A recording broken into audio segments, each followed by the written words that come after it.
पहला तो प्री और मेंस जो भी है, जो 40% और 35% का इन्होंने मानक लगा दिया है कि इससे कम वाले नहीं होंगे। तो इस आधार पर हमें तो लगता है कि जितने बच्चे 40% 60 सवाल किए हैं सब क्वालिफाई करेंगे। इनको 15 गुना कैंडिडेट नहीं मिलेंगे, 15 गुना कैंडिडेट नहीं मिलेंगे। जिनका 60% है सब क्वालिफाई करेंगे। देखिए इसमें जो है सिंगल एक पेपर होना है। जो स्कीम है एग्ज़ाम का, क्वेश्चन पेपर सिंगल होगा। क्वेश्चन पेपर सिंगल पेपर है परीक्षा का।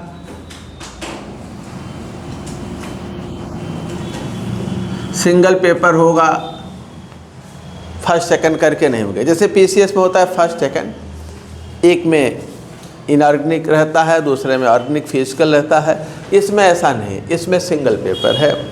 और कुल प्रश्न हमारे 20 होंगे। नंबर ऑफ क्वेश्चंस 20 होंगे। 20 प्रश्न आपको दिए जाएंगे और इसमें से 10 प्रश्न ऐसे होंगे जो है 10 प्रश्न इस 20 में से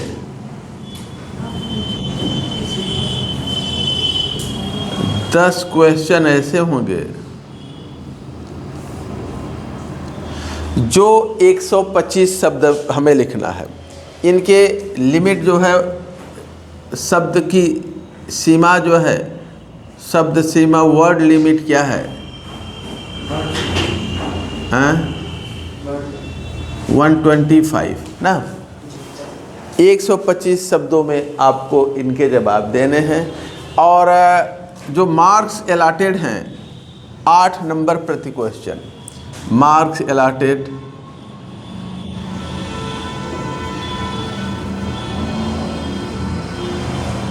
8 मार्क पर क्वेश्चन। ठीक है, अर्थात टोटल कितने होंगे? 80 मार्क्स। टोटल जो है 80 मार्क्स के ये 10 सवाल होंगे। अगले जो 10 क्वेश्चन हैं इनकी वर्ड लिमिट क्या है? वर्ड लिमिट ये 200 है। 200 शब्दों का शब्द सीमा 200 है। और इसमें जो है मार्क्स ये जो है 12 नंबर प्रति क्वेश्चन है। ठीक है ना, 12 सवाल प्रति 12 पर क्वेश्चन, यानी कुल कितने होंगे इसमें? 120 मार्क्स होंगे। और आपका पूरा पेपर जो है 200 अंकों का है।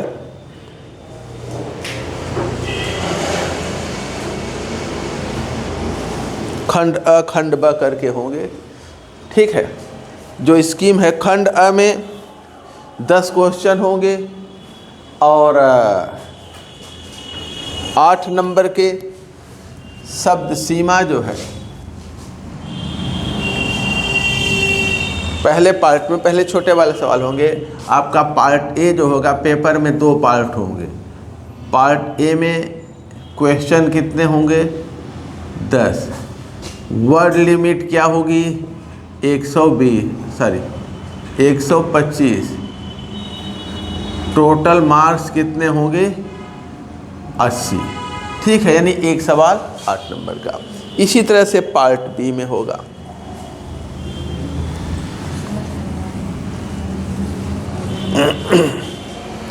पार्ट बी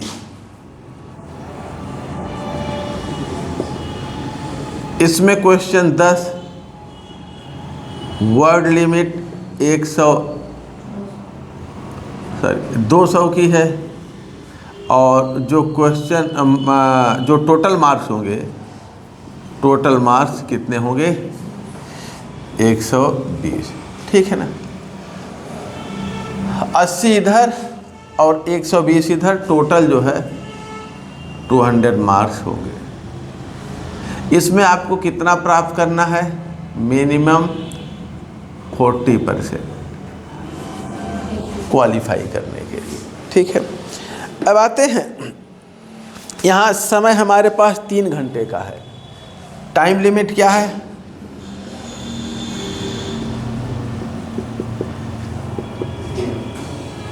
3 घंटे का है। इसको विशेष ध्यान देना है। हमें 20 प्रश्न करने हैं और हमारे पास समय कितना है? 180 मिनट का ना। यदि हम टाइम देखें, यही हमारा सबसे बड़ा ड्रॉबैक यही होता है, यहीं से हम गड़बड़ा रहे हैं। टाइम मैनेजमेंट हमारा नहीं सही है। हमारी स्पीड कम है, स्पीड स्लो है, टाइम ज़्यादा चाहिए और हमारे पास टाइम कम है। 3 घंटे का मतलब 180 मिनट, और हमारे पास सवाल कितने हैं? 20। तो 20 में हमारे पास 9 मिनट,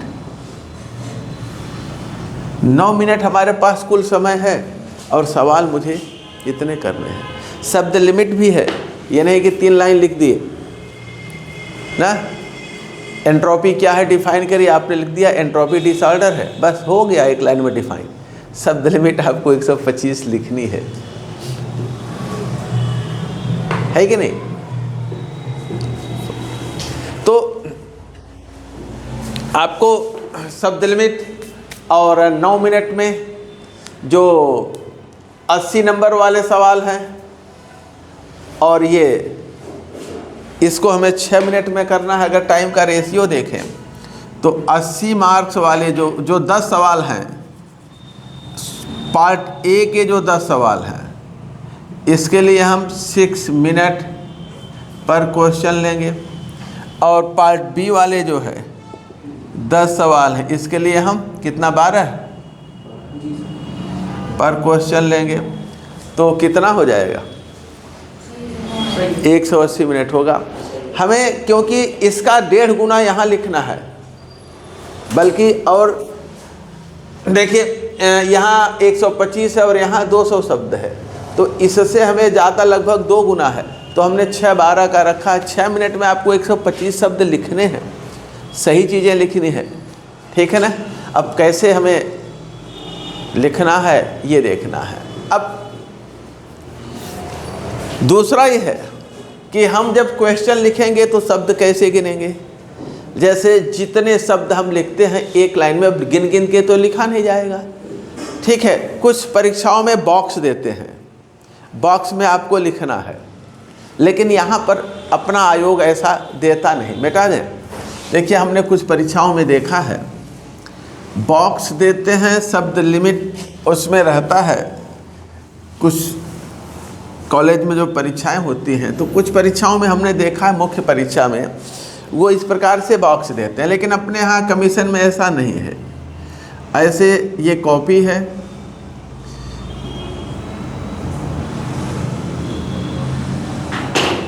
इस तरह से, और ऐसे ये बॉक्स बनाए रहते हैं, लेकिन इसमें बहुत कॉपी कंज्यूम होता है ना। ठीक है, जैसे entropy, is, an, exothermic property, तो 1 2 3 4 एक्सटेंसिव प्रॉपर्टी 5 शब्द हो गया।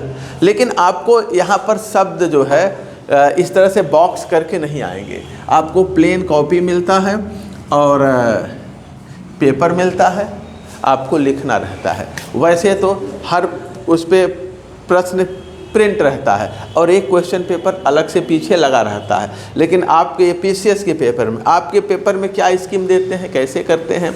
अलग से पेपर उसी में लगाते हैं या अंदर क्वेश्चन लिख देंगे और स्पेस उतना छोड़ देंगे, ये देखना है। आप क्या करेंगे, जैसे जाइए आज घर पे और सामान्य इसी साइज़ की कॉपियाँ होती हैं जो उस एग्ज़ाम में मिलता है। आप ऐसे ऐसे लिखिए, लिख करके देखिए औसतन कितना शब्द आप लिखते हैं। मान लीजिए यहाँ पे आपने 10 लिखा, यहाँ पे 8 लिखा, यहाँ पे 13 लिखा, यहाँ पे 12 है ना।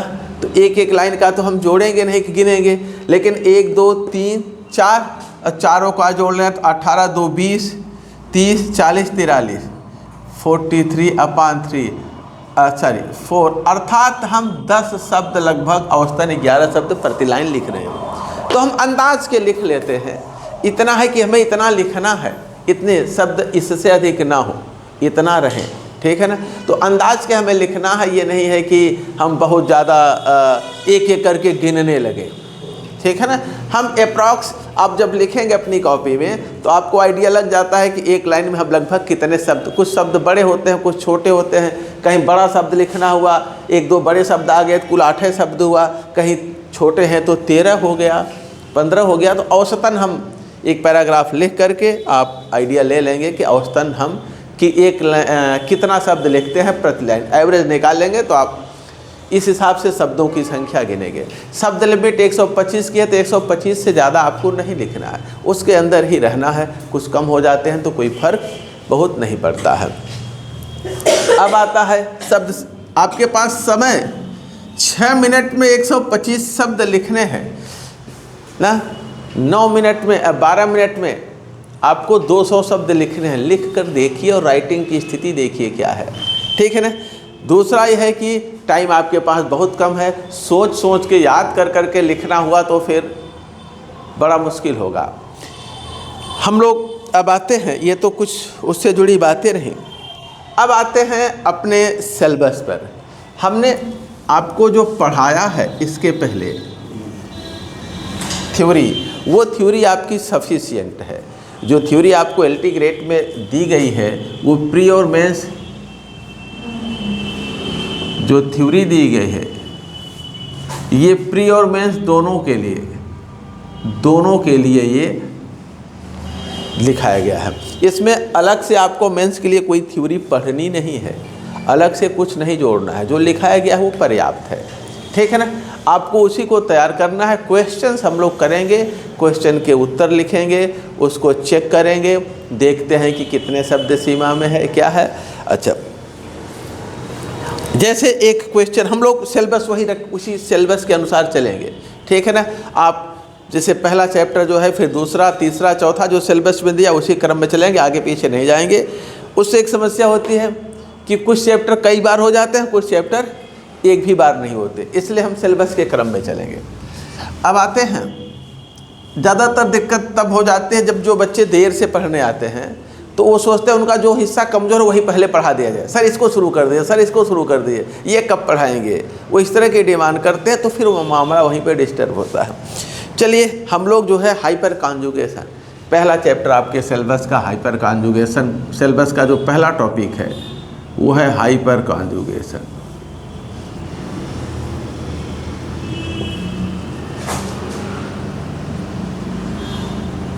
आज कुछ इंट्रोडक्टरी ही रखते हैं और फिर शुरू करते हैं।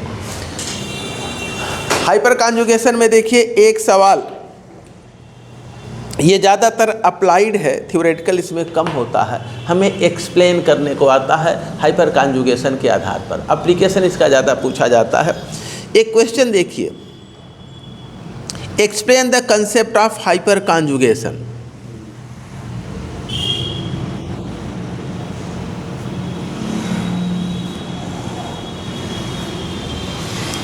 Explain the concept of hyper conjugation, question एक देखिए, इसको आपको लोगों को लिख के लाना है। इसमें ज़्यादातर मेहनत आप लोगों को ही करना है, लिखना आपको है, लेके आना है। आप टाइम देख के लिखेंगे या यही हम लिखवाएंगे, पढ़ के आइएगा यही लिखवाएंगे, टाइम देखते हैं आप कितने समय में लिखते हैं। क्वेश्चन हम आपको दे रहे हैं, इसको आप लिख के पढ़ के तैयार करके आइएगा, यहाँ हम आपको लिखवाएंगे और देखते हैं कितना आप टाइम देंगे, टाइम लिमिट देंगे। Explain the concept of hyper conjugation, explain the concept of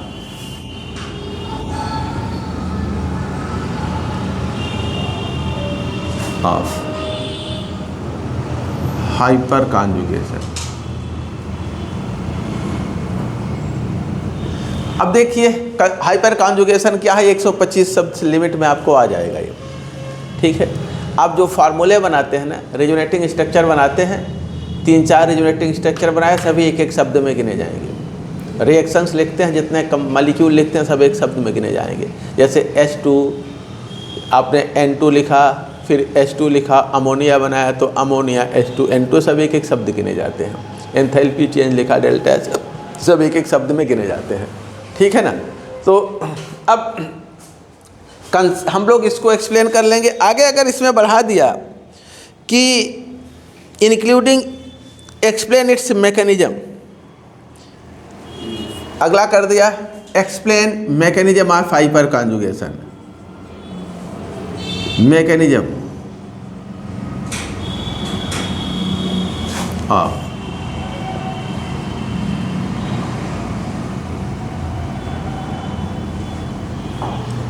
ठीक है ना। हाइपर कॉन्जुगेशन का कंसेप्ट क्या है, मैकेनिज्म क्या है, एक ये। दूसरा आपको अब मैकेनिज्म पूछ दिया गया तो दो मैकेनिज्म हम लोग दो थ्योरी पढ़ते हैं, एक रेजोनेंस थ्योरी और दूसरा हम लोग पढ़ते हैं मॉलिक्यूलर ऑर्बिटल थ्योरी, या ऑर्बिटल थ्योरी सिंपली। रेजोनेंस और ऑर्बिटल दोनों लिखाया होगा, जहाँ तक मुझे ख्याल है कि मैंने केवल रेजोनेंस थ्योरी लिखाई है क्या, देख लीजिएगा, नहीं लिखाया होगा। पुराने लोगों को तो लिखाया है, इस वाले करंट में अगर पढ़ाए होंगे शायद नहीं लिखाए होंगे, तो उसको हम बता देंगे, ठीक है ना। अगला जो है कंडीशंस,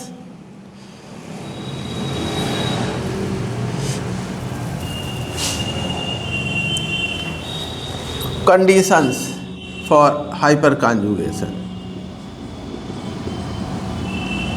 हाइपर कॉन्जुगेशन।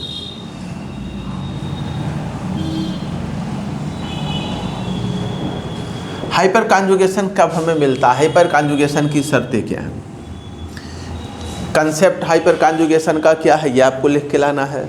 अगला क्वेश्चन आपके लिए है, इसी एक में कई बना दिए हैं, क्योंकि अगर दो मिला के पूछ दिया तो हम दोनों को एक साथ कर लेंगे, इसको मिला दिया तो एक साथ कर लेंगे। किस हिस्से को मिला देता है, अब 125 और 200 के लिए, तो इसलिए एक साथ किए हैं। कंडीशन क्या है हाइपर कॉन्जुगेशन की, ये भी मैंने लिखाया है, hyper conjugation, reverse hyper conjugation सब लिखाया है, और वो चीज़ें सफिशिएंट हैं, ठीक है। यदि आप उसमें अपने से कुछ जोड़ सकते हैं तो आप जोड़ लीजिएगा, लेकिन इतना लिखेंगे कैसे 6 मिनट में ना। और अगला जो है हमें इसका जो है सिग्निफिकेंस, इसका देखना है, significance of hyperconjugation in stability of organic species, significance of hyperconjugation, hyper conjugation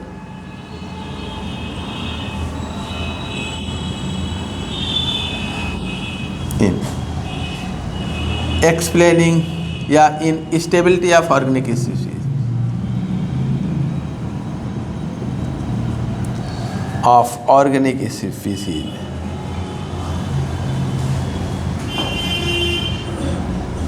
ठीक है।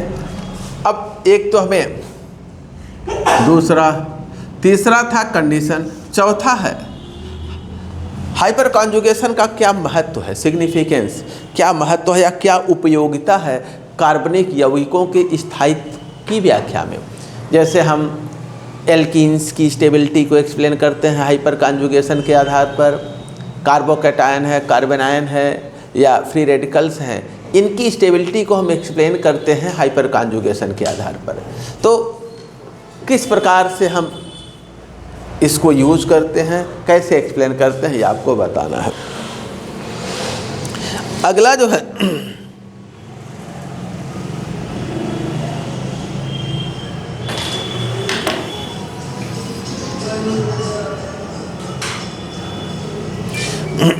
मिटा दे। अगला क्वेश्चन देखिए क्या बन सकता है।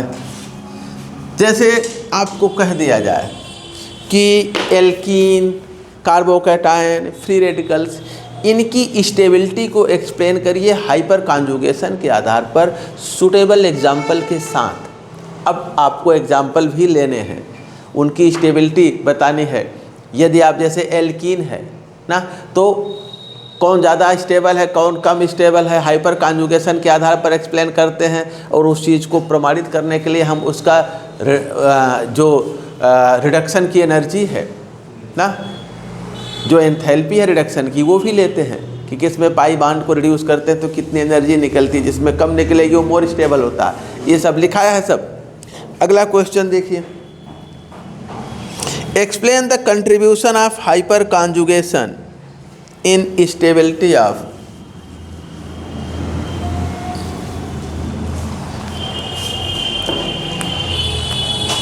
क्वेश्चन दूसरा, explain the contribution of hyperconjugation in stability of contribution of carbocation in explaining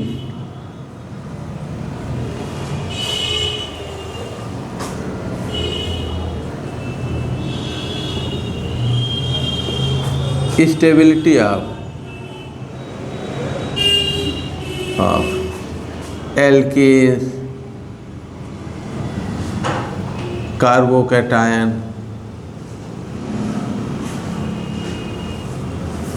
and free radicals with suitable example।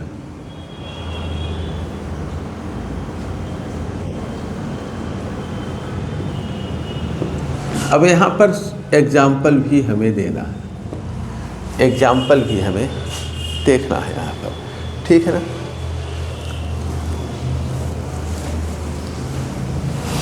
इनके एग्जाम्पल आपको 2-3 कार्बोकैटायन इनके सब रखने हैं।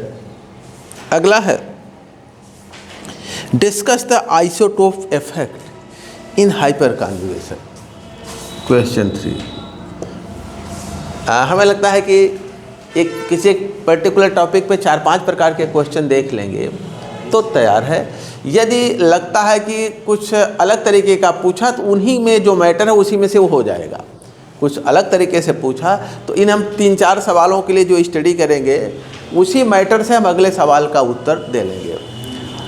Explain the isotope effect in hyper conjugation. Explain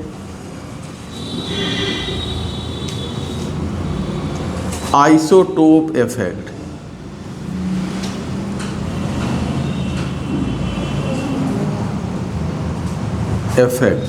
in hyper conjugation.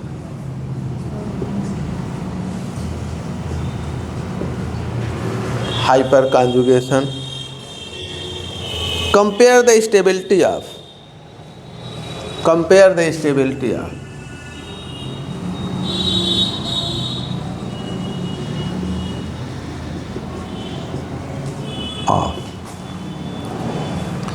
CH3 plus CD3 plus CT3 plus. ये hydrogen के 3 isotope हैं, protium, deuterium, tritium. इनके साथ कार्बोकैटायन है कार्बन का, इनकी स्टेबिलिटी हमें एक्सप्लेन करनी है, ठीक है। आज की क्लास में इतनी चीज़ों पे हम चर्चा करेंगे, ठीक है। अब देखिए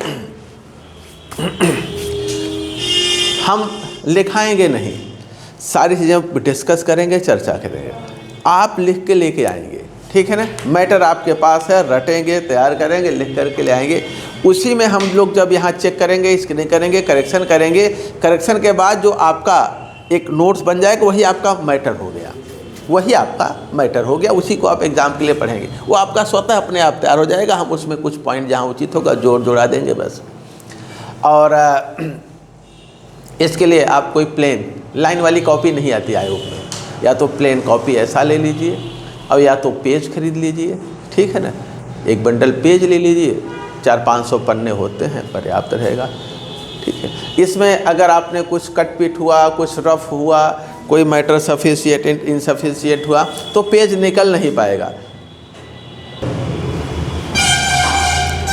अब देखिए,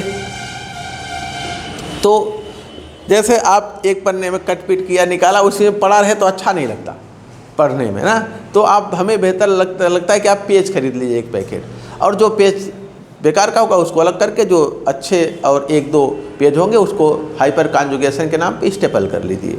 जो इतने 2-3-4 पढ़ने का मैटर होगा एक साथ हो, एक टॉपिक पढ़ा रहेगा, समझे ना, तो ज़्यादा सिस्टमेटिक रहेगा, पढ़ने में भी उचित होगा। अब हम आते हैं हाइपर कॉन्जुगेशन। पहला हमारा क्वेश्चन था कि हाइपर कॉन्जुगेशन को हमें एक्सप्लेन करना है, कंसेप्ट हाइपर कॉन्जुगेशन का कंसेप्ट क्या है। देखिए हाइपर कॉन्जुगेशन कंसेप्ट जो है ये देखा गया कि अक्सर पाई का कॉन्जुगेशन होता है। पाई बॉन्ड का जो इलेक्ट्रॉन पेयर है अगले पाई बॉन्ड की तरफ मूव करता है। लोन पेयर का जो इलेक्ट्रॉन पेयर है, मिटा दे सबने, नोट कर लिए क्वेश्चन।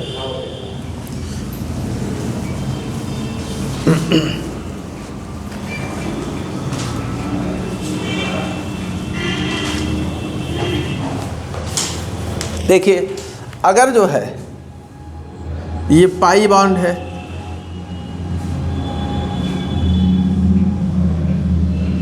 पाई बॉन्ड है, ठीक है ना, और ये जो है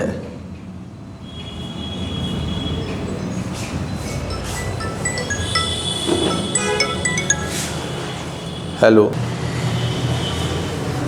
तो अब देखिए ये पाई बॉन्ड, ये पाई बॉन्ड, तो पाई का डिलोकलाइजेशन, कॉन्जुगेशन का मतलब पड़ोस, इधर इधर इधर इधर होता है।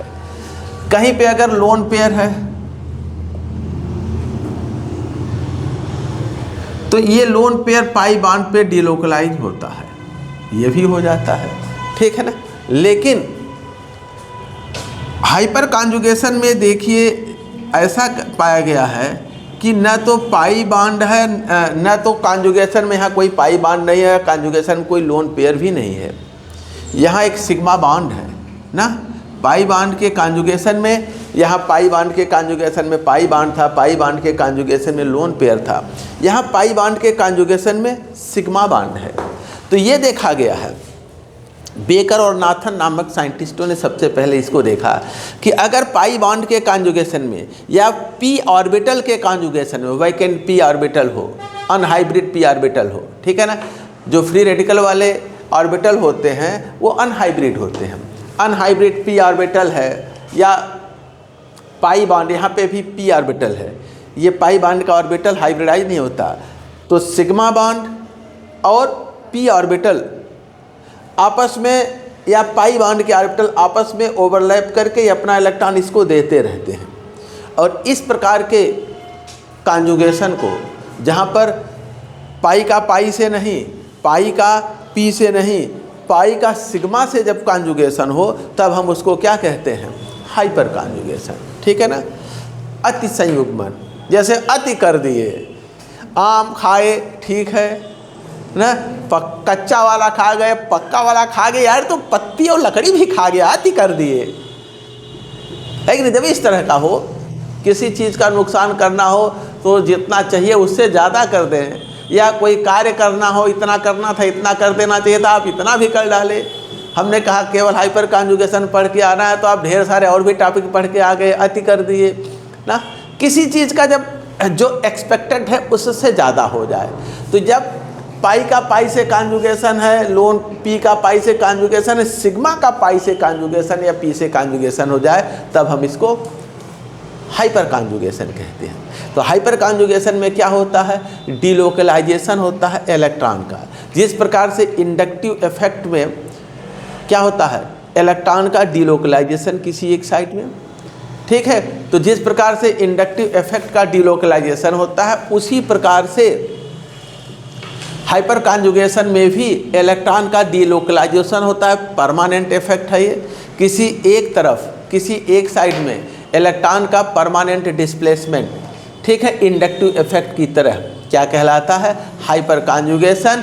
और इंडक्टिव इफेक्ट में पाई सिग्मा का कॉन्जुगेशन की कोई शर्त नहीं होती, लेकिन इसमें क्या है, पाई और सिग्मा बॉन्ड के कॉन्जुगेटेड सिस्टम में, ठीक है ना, पाई सिग्मा के कॉन्जुगेटेड। इसके बगल वाले कार्बन को अल्फा कार्बन कहते हैं। यहाँ पर हाइड्रोजन हो, अल्फा कार्बन पर कार्बन हाइड्रोजन या कार्बन हाइड्रोजन बॉन्ड हो, तो इसके सिग्मा बांड के इलेक्ट्रॉन इधर डिलोकलाइज होते हैं, जिसे हम हाइपर कॉन्जुगेशन के नाम से जानते हैं। तो पहला, अगर हमें डेफिनेशन देना हो एक लाइन की, तो परमानेंट है, ध्यान देंगे। ये नहीं कि आगे गया फिर वापस आ जाए रेजोनेंस की तरफ, उसकी तरफ में जो इंडक्टोमेरिक इफेक्ट की तरह है। इंडक्टो इलेक्ट्रोमेरिक इफेक्ट में इलेक्ट्रॉन पेयर आगे जाता है फिर वापस आ जाता है।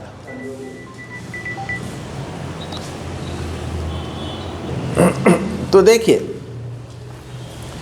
डिलोकलाइजेशन ऑफ सिग्मा इलेक्ट्रॉन्स, या ठीक है ना, सिग्मा इलेक्ट्रॉन इंडक्टिव इफेक्ट की तरह ही सिग्मा और पाई बॉन्ड के कॉन्जुगेटेड सिस्टम में इलेक्ट्रॉन का डिलोकलाइजेशन किसी एक साइड क्या कहलाता है?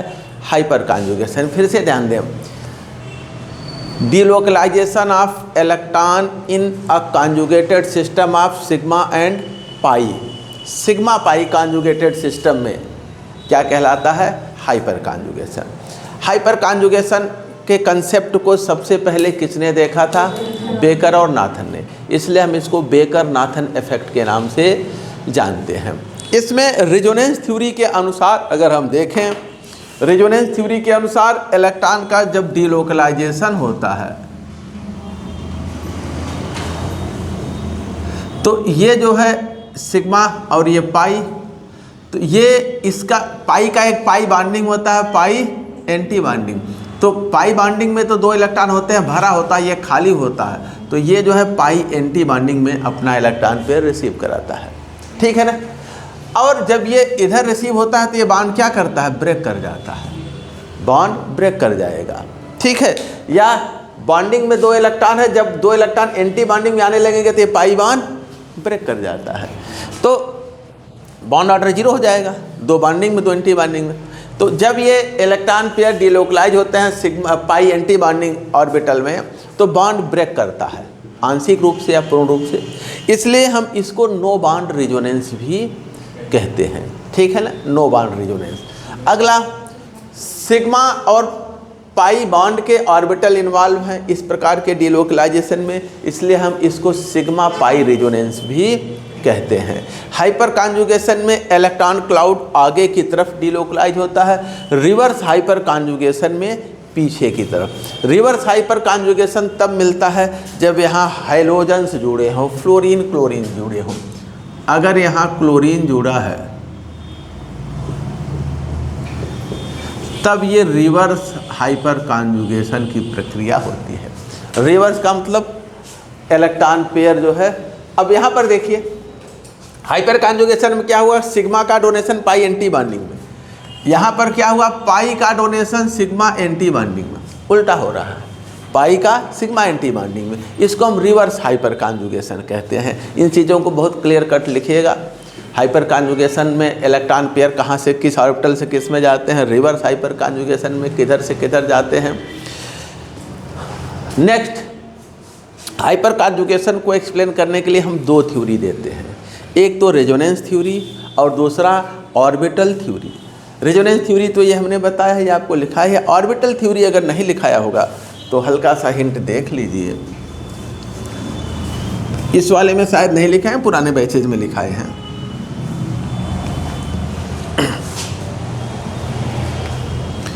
देखिए ये कार्बन और ये जो है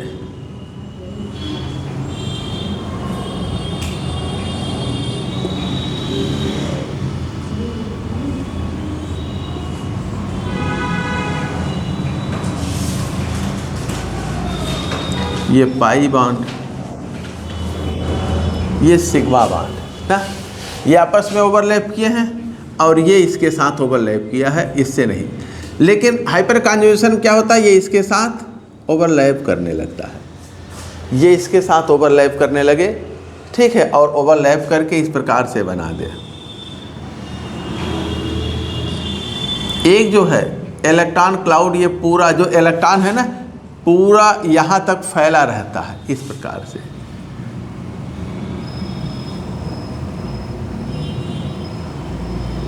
इस प्रकार से, और हाइड्रोजन इसी में रहता है। यानी कि इलेक्ट्रॉन केवल यहीं तक नहीं रहता, बल्कि इलेक्ट्रॉन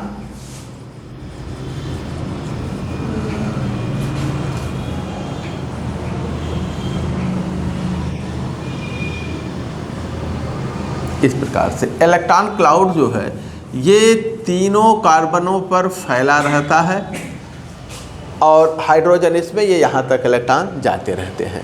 इनके ऑर्बिटल ओवरलैप करते रहते हैं, ये इसमें मिल जाता है, ये इसमें मिल जाता है, ये मिल जाते हैं एक दूसरे में, इस प्रकार से, ठीक है ना।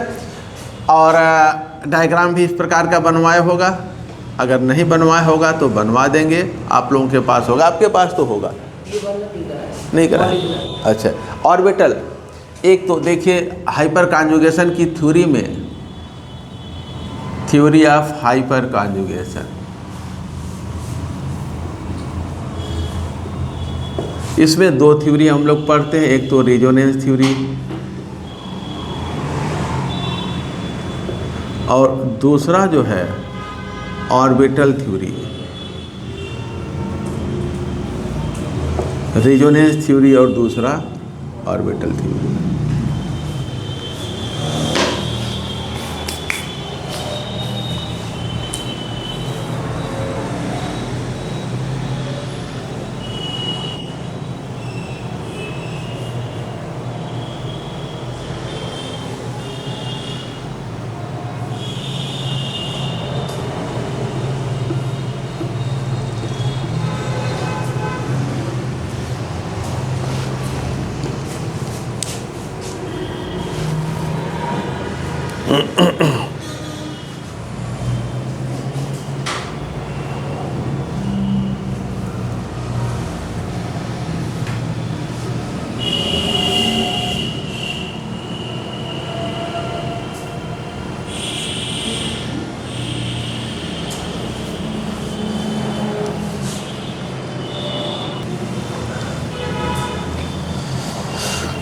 चलिए अब देखते हैं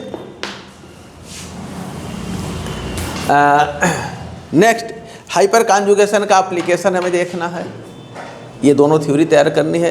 एप्लीकेशन यानी कैसे ये जो है बॉन्ड लेंथ को, बॉन्ड की स्ट्रेंथ को, या कहा जाए कि एल्कीन्स अनसैचुरेटेड हाइड्रोकार्बन की स्टेबिलिटी को, इन सब को कैसे एक्सप्लेन करते हैं। लेकिन उसके पहले हाइपर कॉन्जुगेशन की शर्तें क्या हैं, कहाँ कहाँ हमें हाइपर कॉन्जुगेशन मिलता है, ये देखना है। और दूसरा जो है इसका एप्लीकेशन कहाँ पर है, ये आप लोग सब लिखाया है, पढ़ डालिएगा लिख करके। ये इतनी चीज़ें आप याद करके कल आना है, ठीक है ना। संभावना है कि हम रात में वापस आ जाएंगे तो पढ़ाएंगे सुबह। अभी वहाँ लोग कह रहे हैं कि जो है रजिस्ट्रेशन हम करा लेंगे तो हमारी जिम्मेदारी थोड़ी घट जाए, तो हमारा काम ख़त्म रहेगा।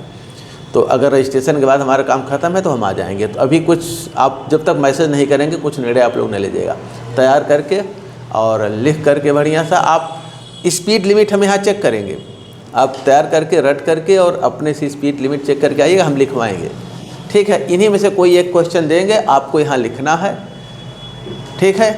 एक 6 मिनट वाला और एक 12 मिनट वाला, 2 सवाल देंगे, दोनों लिखना है। बस आप इतनी क्वेश्चन के हिसाब से मैटर तैयार करके कल आएंगे, ठीक है।